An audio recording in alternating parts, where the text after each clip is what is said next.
سلام.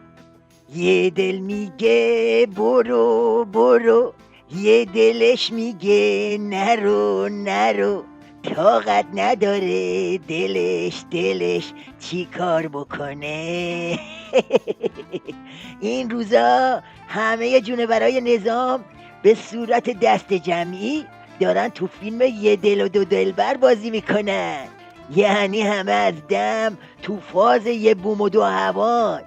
حالا چراشو بعد عرض میکنم، اول خود گیج زدنها رو ملاحظه کنید. رئیس مجلس گفت آمریکا با تشکیل ائتلاف ضد داعش به دنبال مشروعیت ساختگی برای خود است. لاریجانی افزود این اقدام آمریکا بازی با انبار باروت در منطقه است.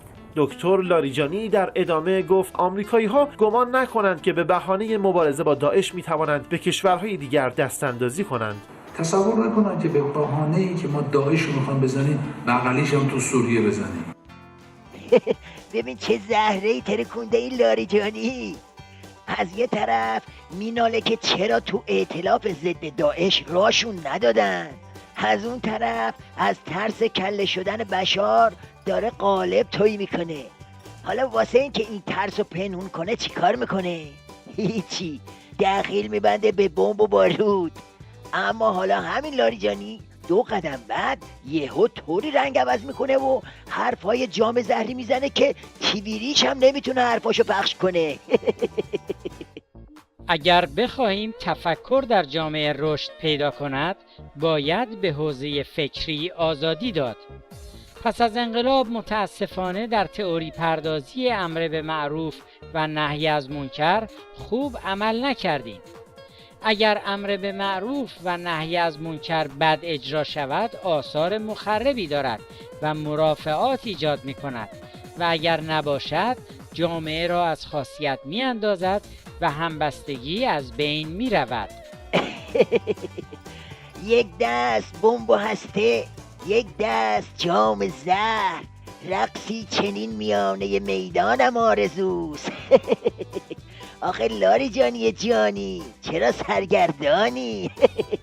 حالا دوستان اینو داشته باشید تا بریم سراغ دبیر شورای عالی امنیت نظام، یعنی شمخالی، که این روزا بد جوری زیر دلش خالی شده.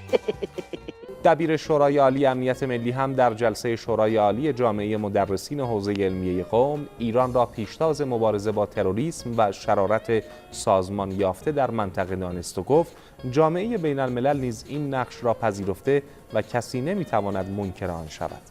آقای شمخانی با بیان اینکه افکار عمومی جهان نقش آمریکا در ایجاد و تجهیز گروه‌های تروریستی به بهانه سرنگونی حکومت قانونی سوریه را فراموش نکرده افزود آمریکا با نقض حاکمیت کشورها با هدف فرار به جلو و ادامه دور زدن نهادهای بین المللی به دنبال قهرمانسازی هالیوودی برای از بین بردن بحران خود ساخته است. شم خالی نبند، رمبو بازی در نیار، باقی صحبتاتم هستا. درسته که تیویریش اونا رو پخش نکرده، اما برق پاره های کوسه تناقض‌گوییاتو افشا کردن اینها. نماینده رهبر معظم انقلاب و دبیر شورای عالی امنیت ملی تلاش مشترک جهانی برای مبارزه صادقانه، شفاف و بدون تبعیض با تروریسم را رویکرد غیر قابل تغییر جمهوری اسلامی ایران عنوان کرد. نه به اون هارت و پورت ضد هالیوودیت، نه به این منت کشید واسه اینکه نخود هر آشی بشی و تو کنفرانس ضد داعش راد بدن. خلاصه اینکه رفقا وقتی این زیگزاگ زدنای خرمهرای نظامو بذارید کنار هم به یه نتیجه واحد میرسید. سیلیای پی در پی کار خودش رو کرده و زنگ خطر رو به صدا در آورده. حالا اوباش حکومتی موندن و سونامی سرنگونی که همینطور گرم داره نزدیک میشه.